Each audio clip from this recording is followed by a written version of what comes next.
anterior la voy a subir también a mi canal de YouTube. La voy a enviar también a Jenny para que la suba al canal de YouTube del colegio. Así que comencemos. Venimos hablando acerca del problema moral, ¿ya? Y lo vimos reflejado un doble problema. Por una parte, tenemos la natural pluralidad de las sociedades humanas, es decir, que nos encontremos con muchas personas diferentes, con diferentes valores dentro de una misma sociedad. Y luego tenemos el otro problema, que es el problema que todavía no hemos llegado, porque es el primer problema moral, podríamos llamarlo, que es el bien de cada uno parece ser distinto. Si se recuerdan, como lo vimos la semana pasada, teníamos, por ejemplo, el enunciado número 1, que afirmaba que el bien de cada uno era distinto, luego teníamos que ver si es que era suficientemente fuerte. ¿Ya? Es decir, si yo afirmo que el bien de cada uno es necesariamente distinto que el del otro, o es accidentalmente distinto. Por ejemplo, que el bien de cada uno sea distinto, pero porque hay un problema en nuestra cultura, por ejemplo. Y por lo tanto, si nosotros corrigiéramos el error cultural, todos tendríamos el mismo bien. ¿Ya? Uno podría pensar eso. ¿Ya? Entonces ahí uno tiene que ver cuán fuerte uno va a determinar esta suerte de relativismo que todos vivimos, digamos, que los valores los valores para uno y los valores para otro son distintos, y por lo tanto lo que ellos consideren acerca del mundo respecto a su bondad o maldad va a ser, por lo tanto, distinto. ¿Ya? A esto hay que sumarle otra línea de problemas. Pero antes de esto, yo quiero aclararle una diferencia muy importante, ¿ya? Y es una diferencia que en el fondo es una diferencia que los relativistas morales son incapaces de ver. Y como muchos de ustedes son todavía relativistas morales, tampoco la ven, ¿ya? Sumamente importante distinguir entre moral, por un lado, y normas culturales, ¿ya? ¿Por qué es importante distinguir entre estas dos cosas? Porque las normas culturales son las formas de comportamiento aceptadas dentro de una sociedad, ¿ya? Mientras que la moral pertenece también a un reino racional de comportamiento con los seres humanos. No todos nuestros comportamientos van a ser racionales. No todos nuestros comportamientos van a estar fundamentados en la razón. ¿Ya? Entonces, siempre vamos a encontrar que de cierta manera las normas culturales van detrás de las normas morales, porque las normas morales tienen la razón de su parte. ¿Ya? Es decir, uno encuentra los principios bajo los cuales nos tenemos que mover entre seres humanos a través de la razón. Mientras que las normas culturales, nosotros nos encontramos con ellas inmediatamente. Llegamos a un mundo y hay una cierta forma de relacionarse entre las personas, y esa es la forma de relacionarse entre las personas que hay. ¿Ya? Entonces pensemos en un ejemplo chileno. Estamos hablando del campo chileno. Tenemos una persona que no sabe leer ni escribir porque abandonó el colegio en segundo básico. La persona se dedica al campo, tiene una casa, tiene una señora, tiene hijos, los hijos van al colegio, lo que fuese. Esa persona, por norma cultural, porque así lo vio a su papá, lo vio a su abuelo, quizás hasta lo vio a su bisabuelo, lo más probable es que, por ejemplo, críe a sus hijos con golpe. O le pega a su señora, porque es algo, digamos, antiguo y tradicional del campo chileno, que el marido le pega a la señora. Entonces, ahí vemos que su norma cultural, su comportamiento, digamos, su código de comportamiento con el cual vino al mundo, es un código de comportamiento que conlleva el maltrato de su hijo y de su señora cuando no hacen lo que él quiere, porque en el fondo su vista cultural, digamos, las normas culturales donde él vive, se manejan así. El hombre manda en la casa y si la mujer te desobedece o los niños te desobedecen, es tu deber pegarles. para corregirlo, para que sepan quién es el que manda en la casa. Esta persona ya no sabe leer ni escribir, no terminó cuarto medio, no terminó ni octavo básico, el ejemplo que estoy dando, y por lo tanto, la vida que él tiene es todo lo que él conoce, sus normas culturales, lo que él vio de sus papás, lo que él vio de su abuelo, lo que él vio de sus vecinos y de sus tíos. Eso es lo que él conoce. Él conoce cómo se maneja el comportamiento dentro de su pueblo metido en el campo. ¿Ya? Entonces, en su caso, las normas culturales y lo que es moralmente deseable, totalmente distinto. ¿Por qué? Porque él no ha realizado ningún tipo de proceso reflexivo en torno a sus normas culturales, a través del cual él fuese capaz de determinar los principios del comportamiento.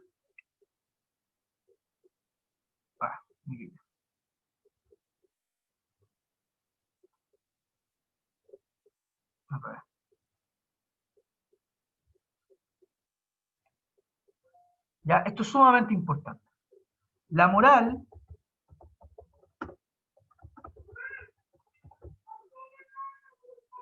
tiene que lidiar con los principios. Y yo de hecho vi que en el YouTube del colegio hay un curso de ética profesional por el TP, donde una profesora planteaba una distinción entre ética y moral. Ya como la ética siendo el estudio de las morales. Entonces, en el fondo, ella lo que estaba considerando es como la moral va a ser las normas culturales y la ética va a ser el estudio de las normas culturales.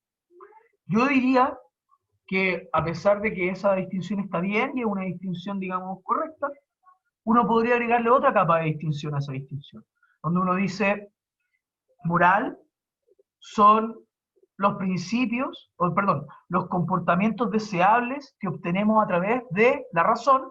La ética es el estudio de esos principios morales y la obtención de ellos, y las normas culturales es cómo vivimos. Entonces son tres cosas distintas. La ética es la que busca los principios, digamos, a través de la ética nosotros encontramos los principios del comportamiento moral. La moral es el comportamiento humano racionalizado, es decir, el comportamiento humano que ya tiene un proceso de razón a través del cual nos damos cuenta de qué acciones pueden ser mejor valoradas que otras.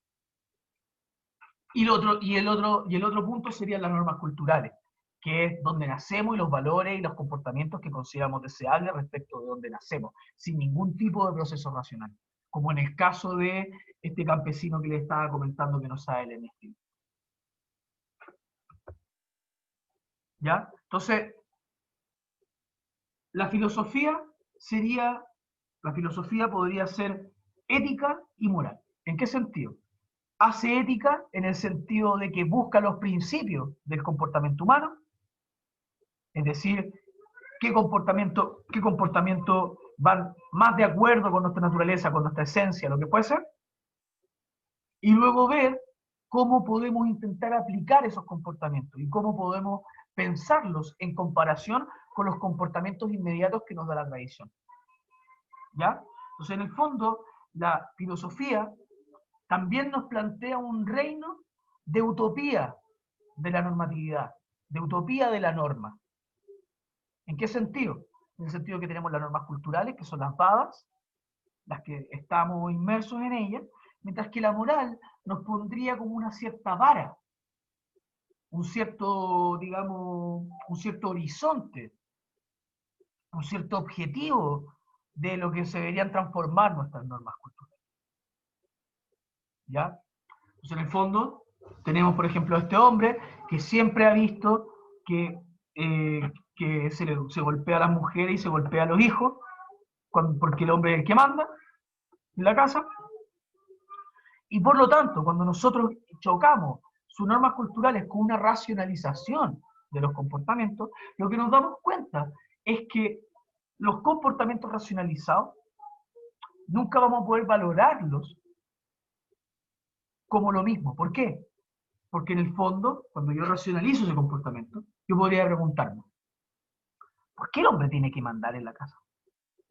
¿Por qué las familias tienen que funcionar como una dictadura del hombre frente a las mujeres y los hijos? ¿Por qué no podría ser una consideración más democrática del comportamiento dentro de la familia? Eh, ¿No es acaso golpear a alguien solo para que te obedezca algo negativo para esa persona? Algo que lo puede dañar psicológicamente, que lo daña físicamente.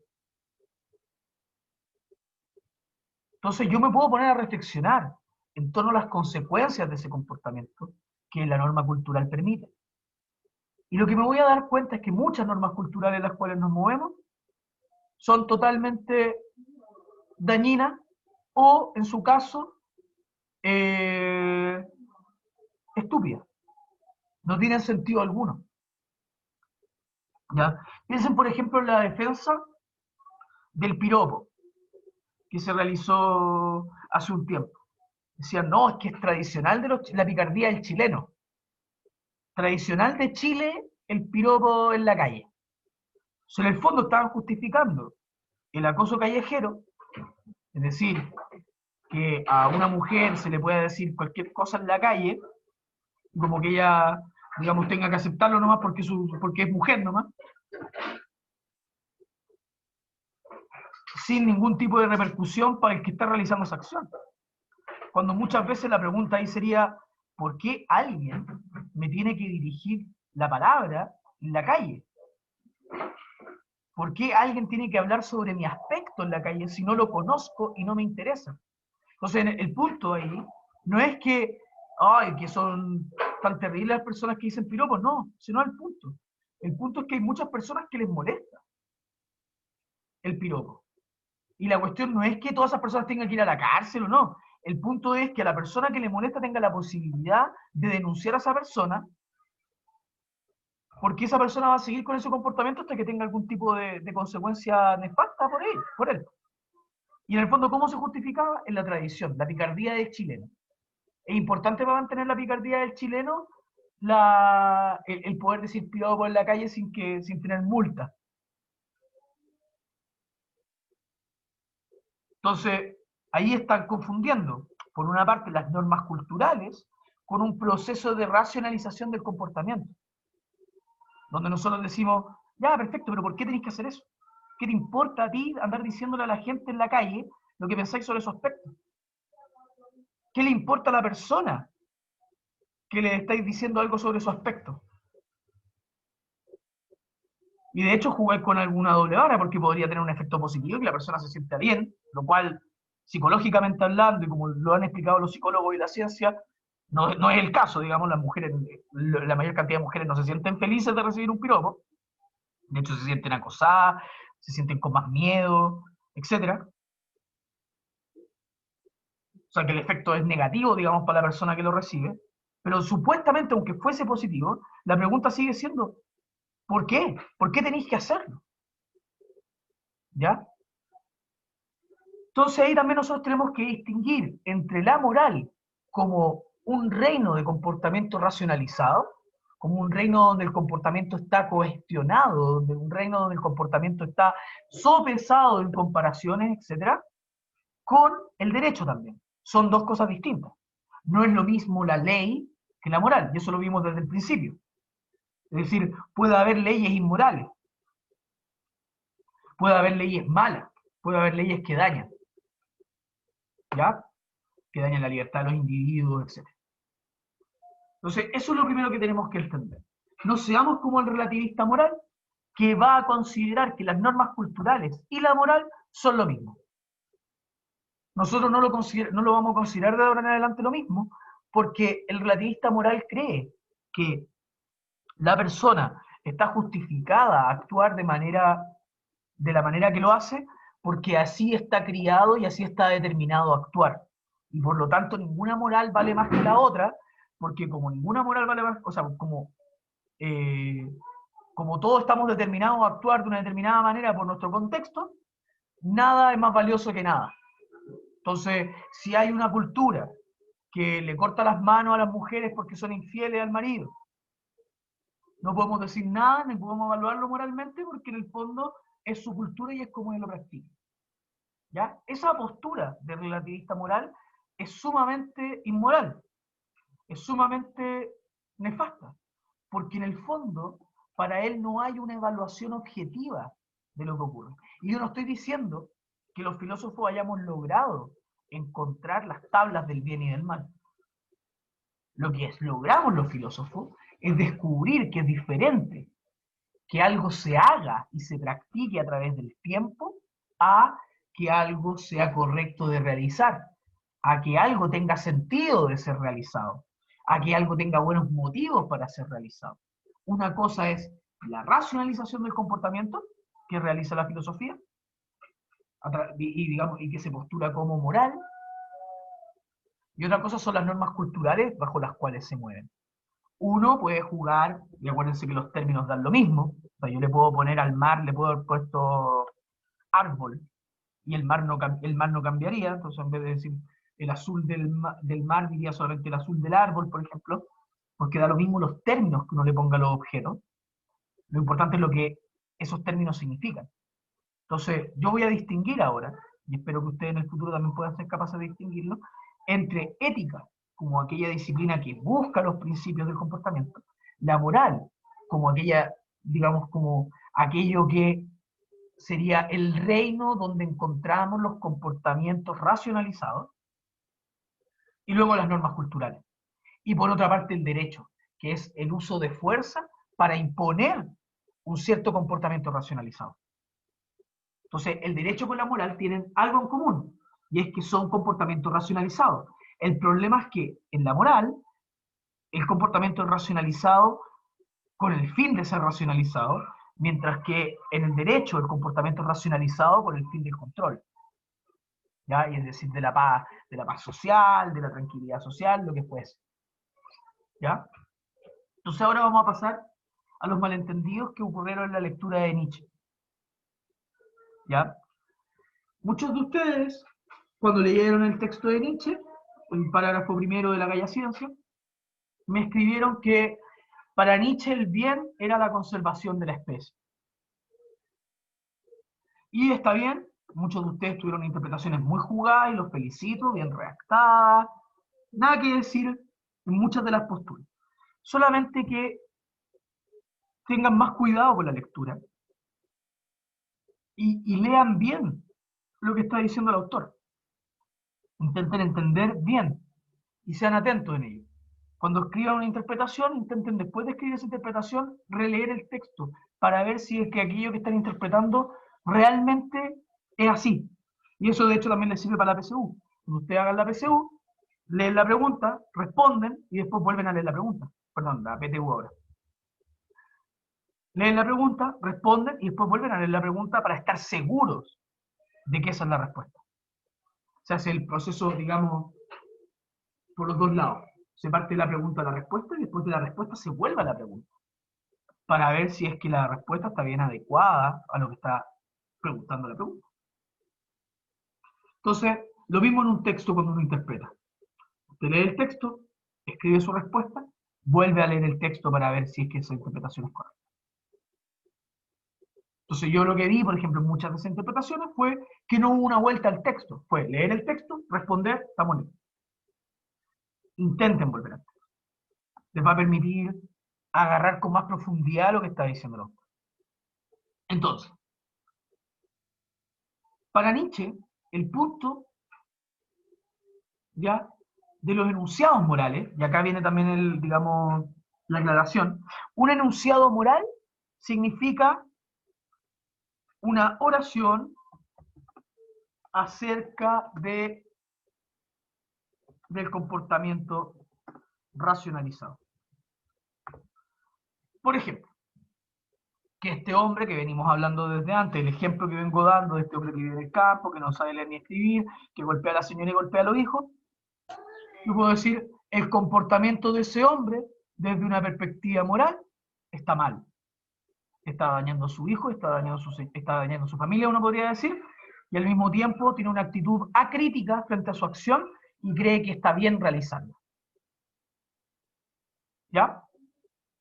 Esto es una oración, o perdón, un enunciado moral.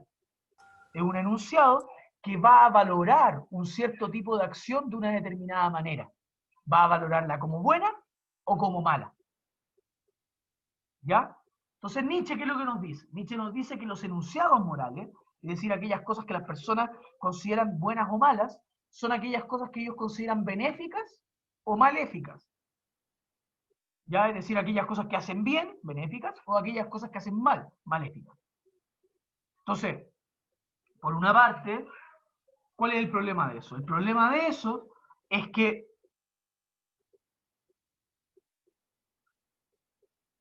vamos a poner acá, el individuo 1 va a considerar que es malo para él A,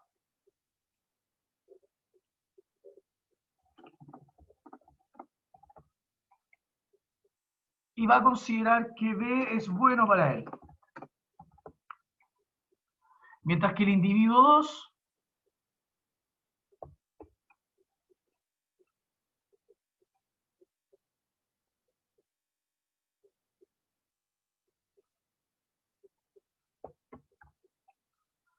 va a ser al revés. A es bueno para él, B es malo para él. ¿Ya?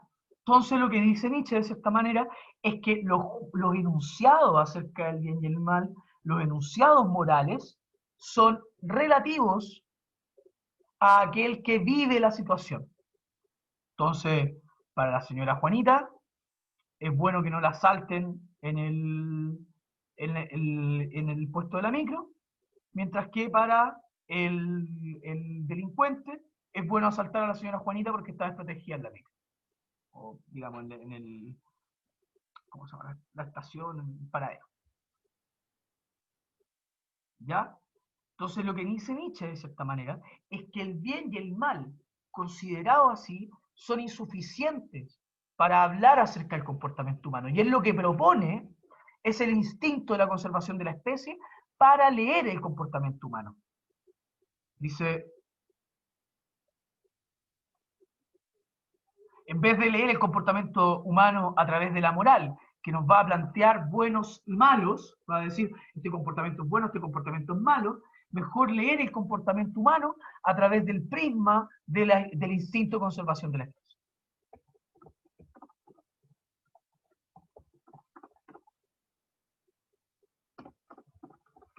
Y esto implica, al decir esto, que el instinto conservador de la especie es que la esencia del hombre es el instinto de conservación de la especie, y por lo tanto, lo malo y lo bueno no existen, no son realidades para Nietzsche.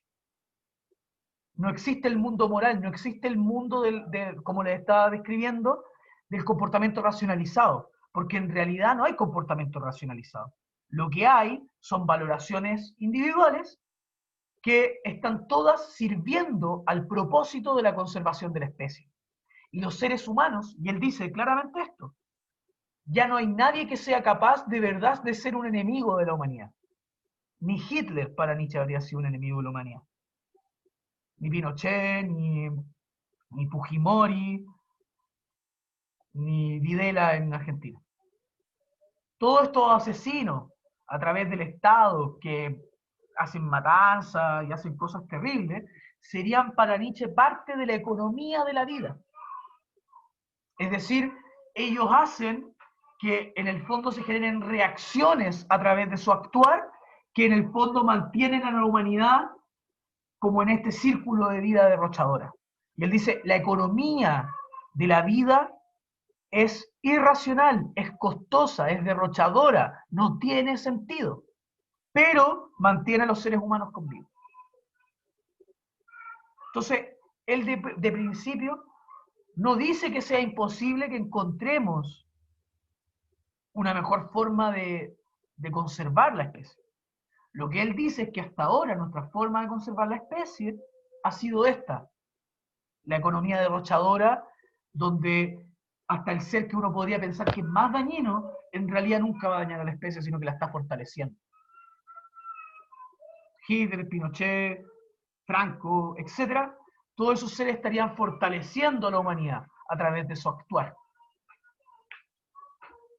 ¿Ya? Entonces, él dice, desde la perspectiva de la totalidad, de la historia, porque también leí a alguien que dijo como que tenía poca perspectiva histórica, Nietzsche. Justamente lo contrario, Nietzsche lo que está considerando es la historia.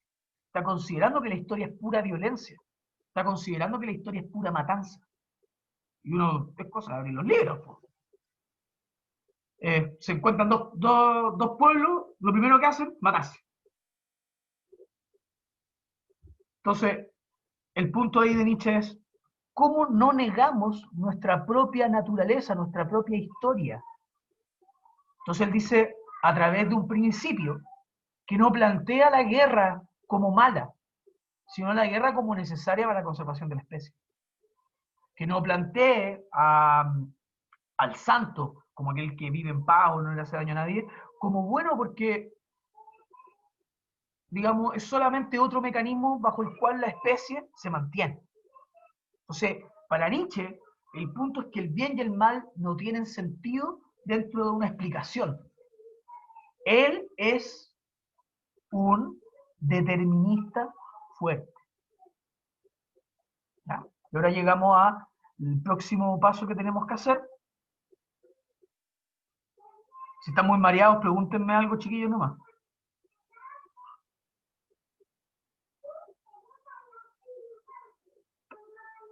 De verdad.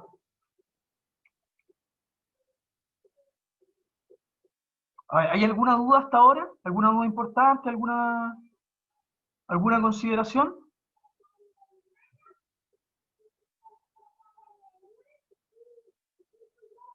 ¿No? No, profesor. Ya. Vale, Bastián, por responder. No. Buenísimo. ¿Nadie tiene ninguna duda entonces? No, profe, todo correcto. Vale, Lucas, por contestar. Entonces, continúo. Esta cuestión que quiero sacarla. Ya. Entonces, Nietzsche es un determinista fuerte. ¿Qué significa esto? El determinismo fuerte, desde ahora DT, es la postura que considera que las acciones humanas están determinadas por lo que pasó previamente.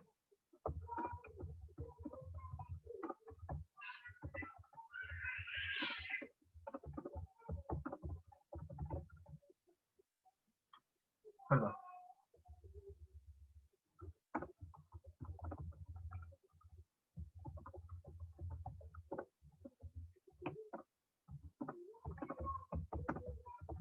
¿Ya? Las acciones humanas están determinadas por lo que pasó previamente. ¿Qué significa esto? Significa que Nietzsche piensa que nuestra acción no está determinada por nosotros mismos, está determinada por el instinto de conservación de la especie. Eso es lo que significa. Nosotros no somos libres en el sentido usual del término, de que en el fondo nosotros actuemos de acuerdo a nuestros propios motivos, sino que nosotros actuamos en pos del instinto de conservación de la especie. Por lo tanto, estamos determinados a actuar de una manera y es obligatorio que actuemos de esa manera. No hay otra forma de actuar. ¿Ya? Lo que le está diciendo es que nosotros estamos determinados a hacer lo que hicimos y lo que vamos a hacer. No hay otro, digamos, otro destino más que lo que vamos a hacer en el futuro. Para que se entienda mejor esto. Para Nietzsche, las acciones humanas no son distintas en ningún caso de un evento físico, como una erupción de un volcán. Cuando un volcán erupta, ¿qué condiciones se tienen que cumplir? Primero, tengo la capa de tierra, ¿cierto? Este volcán, digamos, no ha salido todavía a la luz del sol, está saliendo recién de la tierra. Está el volcán cubierto de tierra. ¿Cuáles son los elementos que hacen que el volcán explote? Uno, la densidad de la capa de tierra que tiene encima. Dos, la temperatura que tiene el magma abajo. Tres, serán otros factores de evidencia física. No soy físico, así que ni geólogo, así que por lo tanto no manejo bien esa información. Pero Se entiende, ¿cierto? Se entiende que para que el volcán erupte tienen que ocurrir varios fenómenos físicos en consonancia. No puede ser demasiado gruesa la densidad de la tierra que está encima, no puede estar muy helado el magma, tiene que estar bien caliente, etc. Para Nietzsche la acción humana es lo mismo. Sería como, esa acción va a conservar la especie, por lo tanto, ese humano la hace y está obligado a hacerla. Está determinado a hacerla. Eso es el determinismo fuerte. Los humanos estamos determinados a realizar las acciones que realizamos. No hay otra salida, es lo que hacemos. La postura del libre albedrío, desde la obra de Lear, parte de otro principio. El principio que parte de la postura del libre albedrío es que las acciones humanas tienen una causa propia y espontánea. ¿Ya? ¿Qué quiere decir esto?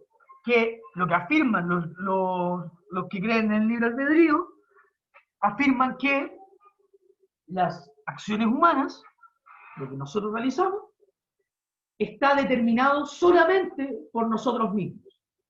Entonces, de cierta manera, el determinismo es, digamos, el determinismo fuerte libera de responsabilidad a la gente, mientras que éste responsabiliza a la gente. ¿Qué me refiero con esto? El determinismo fuerte libera de responsabilidad a la gente porque la acción humana es igual que la erupción de un volcán o un terremoto. Algo que ocurre nomás, por alguna razón justificable, digamos, por la razón, que la razón puede encontrar esa, por qué funcionó así. Es decir, nadie es responsable de nada de lo que hace porque en el fondo no teníamos otra manera de actuar. Si yo estoy enseñándoles clases ahora y ustedes están viendo Instagram o están pescando la clase, todo lo que ustedes están haciendo y lo que yo hago está determinado. Yo estoy determinado a hacer esta clase, usted está determinado a ver Instagram y el que me está pescando está determinado a pescar. Nadie es responsable realmente de sus acciones. ¿Por qué? Porque en el fondo nuestras acciones están determinadas como cualquier tipo de acontecimiento físico que ocurre en el mundo.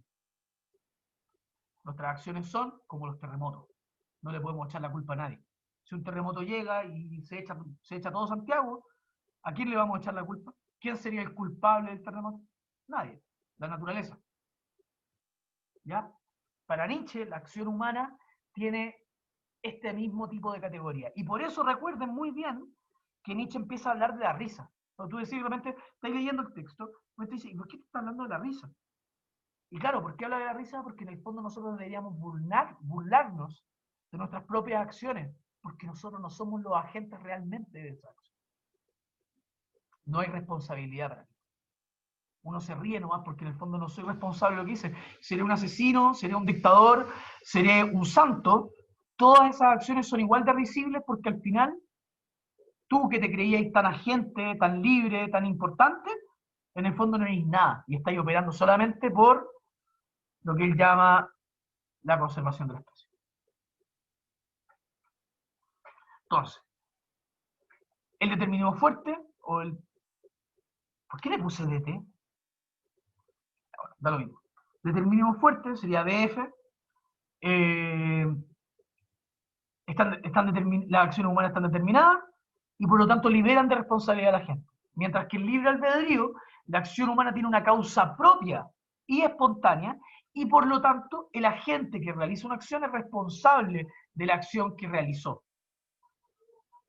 ¿Ya? Es decir,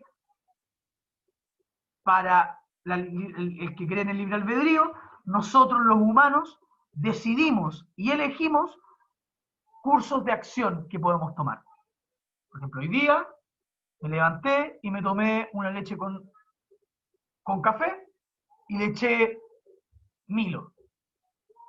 Todas esas decisiones para la persona que cree en el libre albedrío son libres en la medida en que yo podría haberme tomado el café con leche nomás, o podría haberme tomado una leche sola, o podría haberme tomado un vaso de jugo de naranja, por ejemplo. Todas esas posibilidades estaban frente a mí, y yo en el fondo opté por una de ellas. Mientras que el determinista lo que dice es que no hay posibilidades.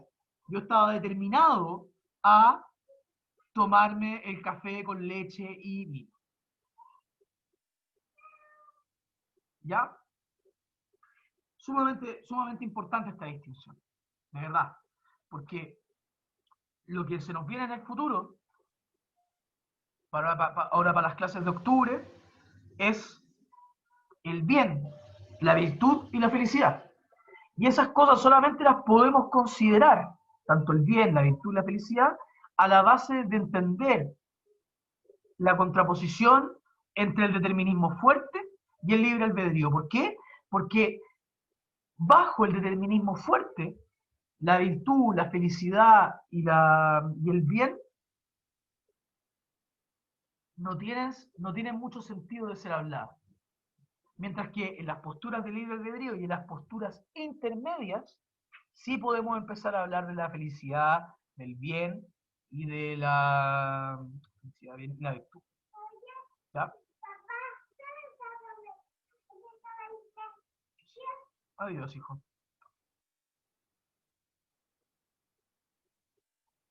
Posturas intermedias. ¿Cómo se llama la postura intermedia? Compatibilismo. ¿Por qué se llama compatibilismo? Porque quiere compatibilizar nuestra sensación de que nuestras acciones tienen posibilidades, de que elegimos, de que somos capaces de tomar decisiones, de elegir, pero al mismo tiempo también está de acuerdo con que la acción humana no puede ser tan distinta del resto de los objetos del mundo. Porque piensen que cuando alguien dice que la acción humana tiene causa propia y espontánea, lo que está ahí diciendo, cuando uno piensa que la gente es responsable realmente de sus acciones, uno está afirmando que las personas podrían haber actuado de otra manera. Pero precisamente el problema es que si somos entes físicos, como todo lo demás que hay en el mundo, deberíamos regirnos por las mismas leyes que se rige el mundo físico. Y el mundo físico se rige por leyes determinadas. Si yo suelto esto, se cae. ¿Por qué yo, los humanos, digamos, tendríamos una operación distinta a cómo funciona nuestro mundo físico? ¿Qué nos daría esa diferencia? Entonces acá, por ejemplo, es donde se mete mucho la filosofía cristiana. ¿Por qué? Porque los cristianos tienen a la base una consideración de la divinidad, y a la base de la consideración de la divinidad, el alma. Entonces, como tienen alma y divinidad, ellos no consideran que el mundo físico sea el único que tenemos. Y por lo tanto, de hecho, para ellos es muy importante el tema de la libertad, porque la libertad también es aceptar a Cristo o no, la libertad tiene que ver con cómo yo puedo llegar al cielo o al reino de los cielos. Y de hecho, todo el punto de la historia de Adán y Eva es que ellos eran libres. Dios les dice, no coman de ese árbol, y ellos comieron igual. Entonces, para el cristiano, la postura que le sirve es la del libre albedrío, en general. Hay versiones del cristianismo, como el calvinismo, que son deterministas también. Ya ellos creen que Dios determina a las personas que van a ir al cielo y a los que van a ir al infierno. Y la forma de saberlo, y esto es increíble del calvinismo, digamos, o sea, no me parece increíble desde un punto de vista ético, me parece increíble así como una doctrina cristiana muy extraña, increíble en el sentido de que no lo puedo creer nomás. Que dicen que a las personas que les va bien en esta vida, es decir, la gente que tiene plata, la gente que tiene plata, que digamos que le va bien monetariamente, que tiene trabajo, etcétera, es la gente que se va a ir al cielo, y la gente que es pobre con la cuestión es porque Dios no los quiere, ¿no? Y van a irse al infierno. ¿Ya? Eso sería como la tesis calvinista. Entonces, también hay filosofía cristiana que es determinista, pero en general, los católicos, eh, los luteranos, los pentecostales, creen en que el hombre tiene su propia libertad. independiente de lo que Dios diga. ¿Ya? Y por eso podemos actuar mal, y por eso Dios no puede predecir todos los comportamientos de los hombres. Porque somos libres. ¿Ya? Entonces, ¿por qué les sirve? Porque en el fondo esto implica una metafísica, digamos, o un trasmundo, donde tenéis un mundo físico y un mundo de Dios. Y ese mundo de Dios está relacionado con nuestra alma inmortal. O bueno, inmortal en principio, digamos, porque Dios si quiere cancelar el alma debería poder, por si es todopoderoso, etc. Pero la cuestión es que en principio es inmortal nuestra alma. Entonces, como es inmortal, ya no rige el mecanismo de los mundos físicos, porque en el mundo físico lo que rige es el cambio, la disolución. La piedra yo la agarro a martillazo y se disuelve. Yo no puedo agarrar a martillazo un alma para que se disuelva. El alma no se mueve con los mismos principios que el mundo físico, al igual que Dios, que tampoco se mueve con los mismos principios que el mundo físico. ¿Ya? Entonces, por eso, digamos, el alma causaría las acciones humanas de forma propia y espontánea, porque no dependen del mundo físico. No dependen nada más que de sí misma en su relación con Dios. Por eso, en general, los teóricos del libre albedrío van a ser cristianos, y los teóricos deterministas radicales, en general, van a tener posiciones más materialistas, de un materialismo científico, militante y metafísico. Una metafísica que dice que no hay dos mundos, solamente hay uno. En vez de la metafísica cristiana que plantea que hay dos mundos en vez de uno. Entonces, las posturas intermedias son las que se conocen como compatibilistas. Ya, ¿se recuerdan que les dije hace poco que Nietzsche era un determinista fuerte? En realidad Nietzsche es un compatibilista.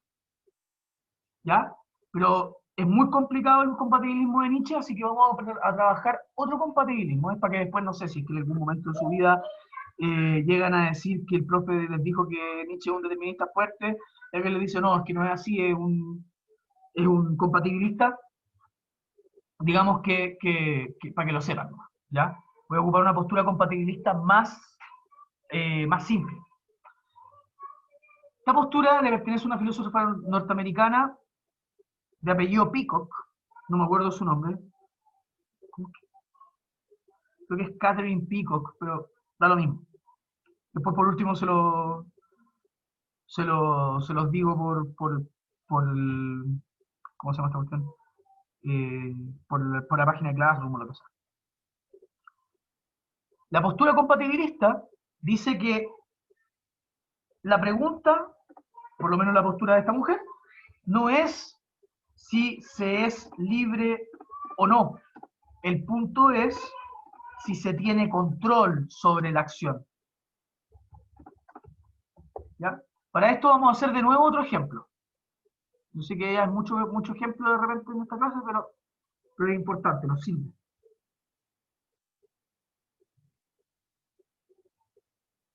Qué horrible me quedó esa parte. ¿Cuál es el ejemplo? El ejemplo es un caso real en Estados Unidos, que fue de un hombre que fue condenado por pedofilia debido a que intentó abusar de su hijastra y lo encontraron en posesión de pornografía infantil. ¿Ya? O sea, un pedófilo en toda la regla. Pero la cuestión es que mientras estaba en el juicio, le empezó a dar una jaqueca terrible, un dolor de cabeza, pero así tremendo. Y descubrieron que en su cerebro tenía un tumor cerebral. Él nunca antes había tenido comportamientos pedófilos, nunca en su vida. Entonces había casado con esta señora, esa señora tenía una hija, y de repente le empezó a dar la pedofilia y empezó a buscar a pornografía infantil y empezó a intentar abusar de su hijastra. Le sacaron el tumor, porque se dieron cuenta que tenía un tumor cerebral debido a esta jaqueca, y encontraron, o sea, y el tipo dejó de ser pedófilo. Nuevamente volvió a crecer el tumor, porque me imagino que muchos de ustedes saben que el cáncer, digamos, no se va súper rápido. Lo volvió a salir el tumor en el cerebro y volvió a volverse pedófilo. Y se lo volvieron a sacar y dejó de ser pedófilo de nuevo. La cuestión era, ¿podemos juzgar a esta persona legalmente de pedofilia cuando la pedofilia que él tenía le surgió no porque fuera su voluntad, sino porque tenía un tumor en el cerebro? ¿Qué opinan ustedes? A través de todo lo que hemos conversado, ¿cómo tratarían ese ejemplo?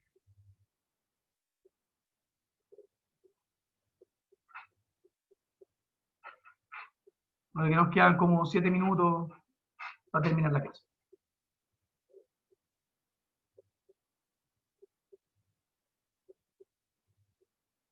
Chiquillos,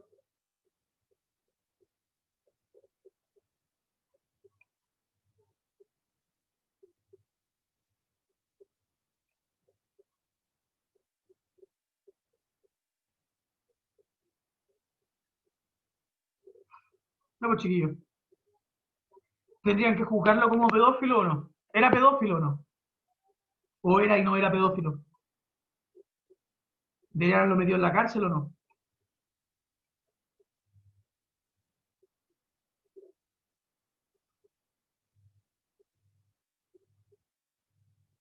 A ver, profe, de ser pedófilo era, pero en vez de meterlo en la cárcel, yo lo metería, no sé, tipo psiquiatra, si es que tenía alguna enfermedad mental, tipo psiquiatra, algún hospital especializado en eso, para que lo traten. Porque igual supuestamente si tenía enfermedades mentales no podía ir a la cárcel. Creo que así se justificaba, o no me acuerdo. Era algo así. Sí, bien, es verdad eso. Los esquizofrénicos no pueden ir a la cárcel, los depresivos, los ultradepresivos tampoco, los psicóticos, etc. Tiene toda la razón ahí. Y eso en general es porque no les consideramos libertad, no los consideramos responsables de sus acciones. El punto acá es que este ser humano no tiene un problema mental como la esquizofrenia. Que la esquizofrenia, digamos, no es como un problema donde tú saques un tumor y se te quite, sino que la esquizofrenia tiene que ver con algo mucho más basal del funcionamiento del cerebro y el funcionamiento de la cultura. En el caso de este hombre se vuelve pedófilo solamente cuando tiene el tumor en el cerebro. Entonces la pregunta ¿es culpable de ser pedófilo? O sea, cuando intentó abusar de esta niña y tenía pornografía infantil, que digamos es ilegal poseer pornografía infantil, se imaginarán, porque eso implica abuso de niños. O sea, pornografía infantil es adultos teniendo sexo con niños, o niños teniendo sexo entre ellos. Por lo tanto, eso es abuso. Y es ilegal tener pornografía infantil. ¿Él debería ser juzgado entonces? Como, porque tú es lo que estás diciendo es como en el fondo deberíamos juzgarlo como un loco, como alguien que no es responsable de sus acciones. ¿Están todos de acuerdo? Porque ahora podríamos extrapolar ese caso. Piénsenlo bien. Si yo dijera, bueno, es que entonces de todos los asesinos o todos los violadores que hay en la cárcel, hago un estudio cerebral y veo que todos comparten una cuestión en el cerebro. Y que si yo saco esa cuestión del cerebro, dejan de ser violadores, dejan de ser asesinos. ¿Serían responsables entonces de sus acciones? ¿Podríamos juzgarlo y meterlo en cana? ¿No debería estar en el psiquiátrico entonces? ¿O quizás ni siquiera son responsables en absoluto de sus acciones? ¿Qué piensan?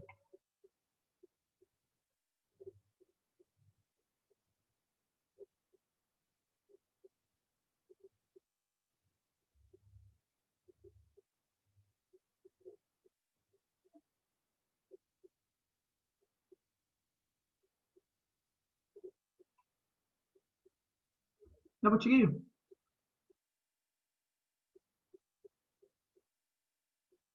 No entiende la pregunta. Denle.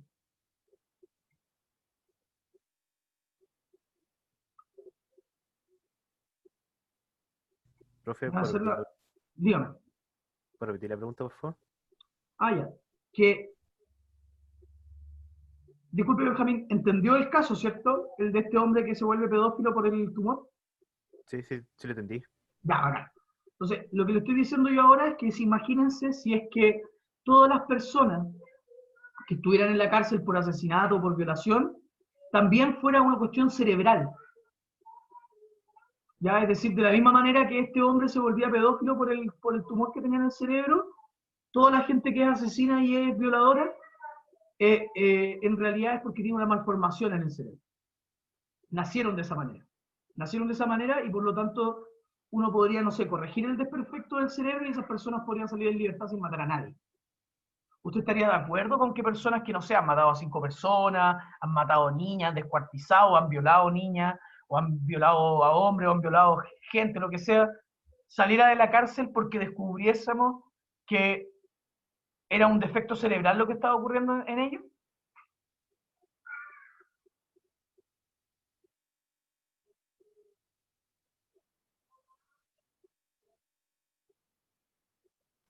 Yo diría que no, porque al final va a ser lo mismo. Así que, a menos que se arregle o lleve a un psiquiatra o algo así, no debería dejarse libre.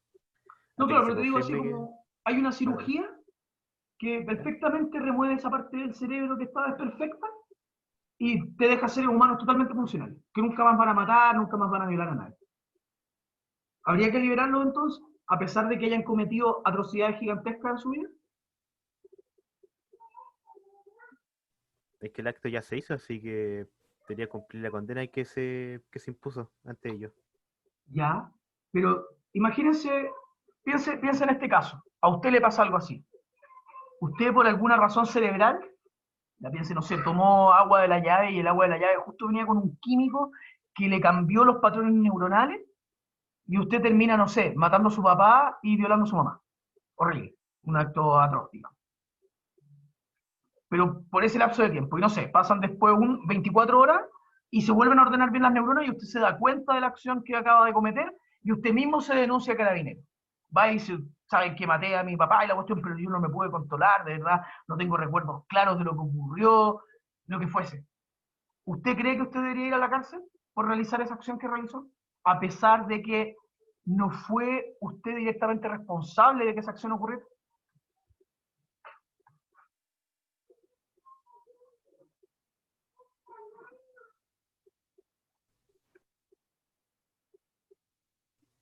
Diría que sí, porque usted mencionó antes sobre el destino, sobre lo que ya está hecho. ¿Qué más puedo decir? Porque ya lo cometí. Entonces tendría que ir a la cárcel, Sí, tendría que a ir. pesar de que no podría haber hecho otra cosa. Así es. Ya. Bueno, es una interesante posición la que usted tiene, Benjamín, porque en general nosotros tenemos, la institución de la cárcel está pensada para las personas que podrían, digamos, que optaron por algo que podrían no haber optado. Porque piensen que, imagínense si es que todas las personas que están en la cárcel estaban obligadas y destinadas a estar en la cárcel. ¿No sería un destino muy cruel? ¿No sería como, en el fondo es como que nací y ya estáis determinados a ir a la cárcel? ¿Se entiende el problema o no? Que es como, la cárcel existiría para tener a las personas que van a ir a la cárcel y ya están destinados a hacerlo. Y imagínense si a eso le sumamos que esas personas en llegar a la cárcel no podían haber hecho nada para evitarlo. Es complicado el tema. Es súper complicado porque en el fondo... Dígame. ¿Sí?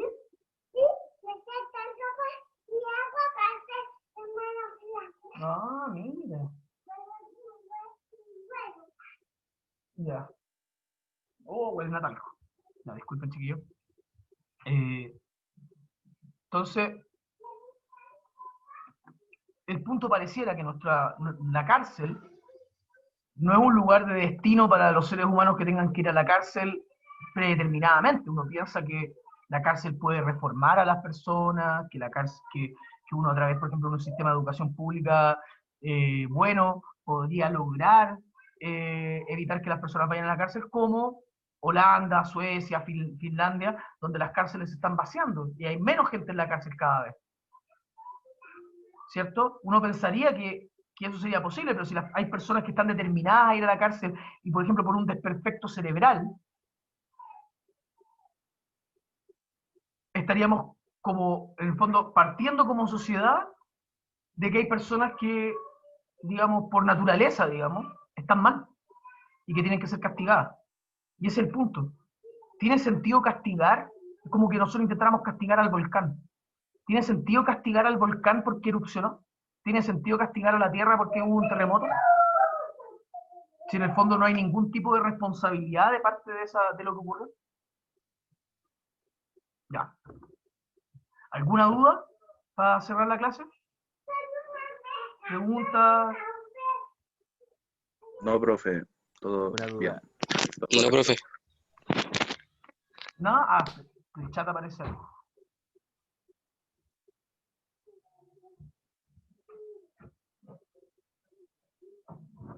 Ya. Sí, pues Lucas, es complicado, digamos, el tema. Sobre todo, bueno, en el caso de este tipo, en Estados Unidos el tipo fue condenado, o sea, se le quitó la condena por pedofilia. Porque en el fondo, el punto del sistema judicial de Estados Unidos es que uno tiene la posibilidad de elegir. Entonces, si yo no tengo la posibilidad de elegir, piensen en esto. Si a ustedes alguien llegara y les pusiera una pistola en la cabeza para que mataran a su hermano, hermana o algún ser querido, y ustedes tuvieran la pistola en la cabeza y les pasan una pistola para que maten a otro, y lo terminan matando, ¿deberían ser juzgados por homicidio? ¿Había otra salida? La otra salida era morir nomás. Entonces, en el fondo, en el derecho, en general, tú no le podías exigir a la persona que elija la muerte. Entonces, tú en Estados Unidos, por ejemplo, si llegara a pasar ese caso de que alguien me obliga a matar a otra persona, no se me va a considerar culpable porque en el fondo mi única otra opción era morir. Y si tu única otra opción es morir, tú ya no eres totalmente responsable de tus acciones, porque se toma en consideración que todos los seres humanos queremos vivir, y por lo tanto vamos a hacer cualquier cosa que sea posible mientras para poder seguir viviendo. ¿Ya? Entonces como que es un principio donde tú no podís como exigirle a nadie la muerte. Es como, no sé, piensen en el robo famélico. El robo famélico es cuando alguien roba porque se está muriendo de hambre. Pero cuando alguien roba porque se está muriendo de hambre y alguien llegara al tribunal y dijera, no, sabe que de verdad estoy con desnutrición terrible la cuestión, esa persona posiblemente no sea juzgada, porque en el fondo su única otra opción era morir. Y cuando la única otra opción es morir, la acción que se realiza se considera para el derecho, se considera como determinada, como no libre, como que no podría haber ocurrido de otra forma. Ya. Bueno, qué bueno que estén todos claros entonces. ¿Están seguros que están todos claros? Benjamín, Emanuel, Nicolás, Lizardo, Maura, Javi, Lucas, Bastián, Sofía, Antonia, Javier, Bastián, Martín y Janet. ¿Todo claro? Sí, profe, todo. Todo claro, profe. Todo claro, profe. Sí, profe, todo claro. Ya, buenísimo. No hubo complicación porque hoy día fuimos un poquito más rápido. Sí, no hubo ninguna complicación. No. Ya, entonces, chiquillos, me despido de ustedes. Que estén muy bien. Voy a subir esta clase inmediatamente a YouTube, ¿ya? Chao, chiquillos. Chao, profe, que esté Hasta bien. la próxima. Chao, profe. Vaya bonito. Nos vemos. Cuídense.